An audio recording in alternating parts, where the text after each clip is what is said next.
ప్రతి ఒక్క కులము అంటే ఊర్లో నలుగురు ఉండే వాళ్ళు కూడా ఐక్యతగా వాళ్ళ పనులు వాళ్ళు చేసుకుంటూ వాళ్ళ కోసరం వాళ్ళ కులం కోసం పని చేస్తున్నారు. కానీ అది మనకు తెలిసినా కానీ తెలియనట్లు మన వాళ్ళు ఉండిపోతున్నాం. కారణం ఏమంటే ఒకరికొకరు ఈర్ష్య, ద్వేషం, వాడెక్కడ పైకి ఎదిగిపోతే మళ్ళీ నాకు తక్కువైపోతుందో, ఈ విధంగా మనకు మనమే శత్రువులు అయిపోతున్నాం. అవతల ఒక రెడ్డి కావచ్చు, కమ్మ కావచ్చు, ఇంకా వేరే ఏ కేస్ట్ అయినా కావచ్చు, వాడు ఒక స్థాయిలో ఉన్నాడంటే వాళ్ళ క్యాస్ట్కి సంబంధించిన వాడిని ఏదైనా అవసరం కావచ్చు, అది హాస్పిటల్ కావచ్చు, పోలీస్ స్టేషన్ కావచ్చు, లేకపోతే ఎంఆర్ఓ ఆఫీస్ కావచ్చు, మా వాడు పని చేయబోయ్ అని చెప్పి మాట్లాడగలిగే కెపాసిటీ పెట్టుకుంటున్నాడు. వాళ్ళు కూడా కింది స్థాయిలో అరే మా వాడు ఈ పొద్దు నాకు నా కోసం పని చేసినాడు కదా అనేది ఆ విశ్వసనీయత, ఆ నమ్మకంతో వాడు చెప్పిన దారిలో వీడు నడుస్తున్నాడు. బలిజ కులం ఏమంటే శ్రీకృష్ణ దేవరాయలు వారసత్వాన్ని మనం పుణికి పుచ్చుకున్నాం కదా. రాయల వారి స్వేచ్ఛ స్వాతంత్రం ఎక్కువ రాయల్స్కి. వాడు చెప్తే నేను ఎందుకు వినాలే, నాకు స్వాతంత్రం లేదా, నేను మాట్లాడకూడదు అనే టైప్లో ఉండేవాళ్ళు మనం కూడా మాట్లాడుతున్నాం. ఎక్కడ ఇంట్లో బయటకు వచ్చేవరకునే ఎవరికి అవతలోడు ఏం చెప్తున్నాడు, వానికి తగిన ఆన్సర్ మనం ఇవ్వాలా లేదా అనేది ఆలోచించే లోపలే వాడు చేసేసింటాడు పని. కాబట్టి ఎవరి శక్తి కొద్దీ వాళ్ళు, ఇప్పుడు నాకు నీకు సరిపోకుండా కానీ నీ అంతకు నువ్వు సైలెంట్గా ఉండాలి అంతే. అవతలోడు ముందుకు పోతుంటే పోనీలే, వాని కష్టంతో వాడు పోతున్నాడు, మనకి డబ్బులు మనం ఎత్తపోయలేదు, మనం సపోర్ట్ చేయలేదు కదా. మనం ఉండాల్సిందల్లా అవతలోడు పైకి పోతున్నాడు అంటే మనకు నచ్చకపోయినా కానీ మనం సైలెంట్గా ఉండడం అంతే. మనంతకు మనం ఉంటే ఈ పొద్దు మనకు చేయకపోయినా అవతలోడు ఇంకోటి మనోనికే చేస్తాడు హెల్పింగ్, ఏదో ఒక రూపంలో, ఆర్థికంగానా, మాట సాయమా, ఇంకోటి అనేది కాదు, చేస్తాడు. కాకపోతే ఆర్థికంగా పైకి రావాలనేది చాలా ఇంపార్టెంట్. ఇప్పుడున్న సమాజంలో, ఇప్పుడు ఉన్న పరిస్థితుల్లో మనీ లేకపోతే ఏ పని జరగదు.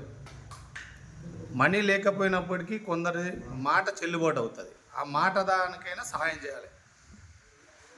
అదేవిధంగా మనకి బలిజ కులస్తులకి శ్రీకృష్ణదేవరాయల వారు 300 సంవత్సరాలు విజయనగర సామ్రాజ్యాధిపతిగా వాళ్ళ వంశం పాలించినప్పటికీ మనం ఆ వారసత్వాన్ని తిరిగి కొనసాగించలేకపోయినాం. కారణం ఏమంటే ఐక్యత లేకపోవడం, ఒకరికొకరు సహకరించకపోవడంతో. ఒక్కసారి ఒక సర్పంచ్ అయిన తర్వాత ఆ సర్పంచ్ ద్వారా ఎన్ని పనులు చేయొచ్చు అంటే, ఎన్ని సౌలభ్యాలు, సౌకర్యాలు కలిగించవచ్చు మన వాళ్ళకి కానీ బయట వాళ్ళకి కానీ, దాని ద్వారా ఎంత లబ్ధి పొందాలంటే మనకు సర్పంచ్ పదవి అనుభవించిన వాళ్ళకి తెలుస్తుంది దాని విలువ ఎంత అనేది. కాబట్టి మన వాళ్ళు ప్రతి ఒక్కరూ దయచేసి గ్రామ స్థాయిలో మన వాళ్ళతో పాటు వేరే కులస్తులను కూడా కలుపుకొని ఖచ్చితంగా రాజ్యాధికారం వైపు మనం పయనించాలని చెప్పి ఈ సందర్భంగా అందరికీ విజ్ఞప్తి చేస్తున్నాను. రాజ్యం మీద అది అవగాహన లేకపోతే నష్టపోయేది కూడా మనమే. ఇప్పుడు ఉదాహరణకు చెప్తున్నాను, గత 10 సంవత్సరాల క్రితమే మన వాళ్ళ పంచాయతీ ఒకటి చేసాం మేము, ఎక్కడ మధ్యమడుగులో 10 సంవత్సరాల క్రితం. అప్పుడు ఆ ఊర్లో ఉన్నది మన వాళ్ళు ఒకటే ఫ్యామిలీనే ఉంది. ఈ పొద్దు వాళ్ళకి అది సమస్య పరిష్కరించడం వల్ల మన మీటింగ్ అని తెలుస్తున్నట్లే ఎక్కడైనా వాళ్ళ ఇంట్లో 3 ఉంటే 3 వచ్చేస్తారు, 4 ఉంటే 4 వస్తారు. అందుబాటులో ఉన్న సమాజాన్ని బట్టి మీకు కూడా తెలిసే ఉంటుంది. ఆ రోజు ఊర్లో ఎవరు మాకు తెలియదు, కానీ సాధ్యమైనంత వరకు మన వాళ్ళకి హెల్ప్ చేయాలా అని చెప్పి వాళ్ళను ఆపోజిట్ వాళ్ళని నచ్చజెప్పడానికి ప్రయత్నించినాం. వాళ్ళు వినకపోవడంతో లాస్ట్కు మేము కూడా వాళ్ళు ఏదైతే సమాధానంతో వచ్చారో మేము ఆ సమాధానంతో రెడీ అయినప్పటికీ వాళ్ళు తగ్గి సమస్య పరిష్కారం అయిపోయింది అక్కడ. ఆ విధంగా మనం ఐక్యతగా ఉంటే ఏదైనా సాధించుకోవచ్చు. ఐక్యత లేకపోతే ఏమీ సాధించలేము.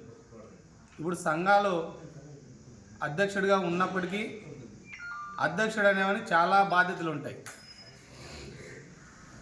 మన వాళ్ళు ఎవరైనా ఎంఆర్ఓ ఆఫీస్ పని మీద ఫోన్ చేస్తారు, అందుబాటులో ఉండి పోవాలా. పోలీస్ స్టేషన్కి ఫోన్ చేస్తారు, పోవాలా. పంచాయతీ ఆఫీస్కి ఫోన్ చేస్తారు, పోవాలా. అలా పని చేసి పెట్టినప్పుడే మన నాయకత్వాన్ని అవతల వాళ్ళు గుర్తిస్తారు. మన వాళ్ళకి న్యాయం చేసిన వాళ్ళ మొత్తం మన కులం పట్ల మనకి అభిమానంతో ఇంకా నలుగురు ముందరికి వస్తారు. అరే మా వాళ్ళు ఉండరు, మాకు ఏం పని అని చేస్తారు, ముందరికి వస్తారు. అది మాటైనా సహాయమైనా అని చెప్పి ముందరికి వచ్చే విధంగా మనం ప్రవర్తించాలని చెప్పి ఈ సందర్భంగా తెలియజేసుకుంటూ నల్లజెరువు మండల బలిజ కులస్తులందరికీ పేరు పేరున హృదయపూర్వకంగా నాకు ఈ అవకాశం ఇచ్చినందుకు ధన్యవాదాలు తెలుపుతూ నా సమస్య